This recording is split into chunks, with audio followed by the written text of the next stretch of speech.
Here are some helpful tips to prepare your lawn for winter using the RYOBI 18V 1+ range. Tip 1. Before scarifying, make sure you apply a pre-emergent chemical to prevent weeds during winter.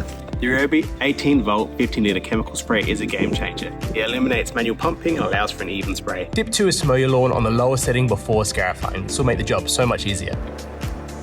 The RYOBI 2x 18V 1+ brushless scarifier is the perfect tool to prepare your lawn for winter.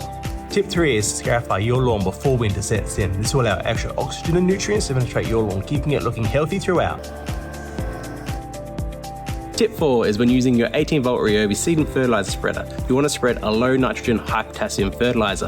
This will encourage root growth, not leaf growth. Tip 5. The seed and fertilizer spreader can be easily adjusted to suit any fertilizing requirements. During those winter months, liquid fertilizers are recommended to keep your lawn looking healthy. Tip 6 is to use the fan nozzle included in the pack. This will give you an even coverage when spraying. With these tips and RYOBI's battery-powered gardening equipment, you can maintain your lawn with ease.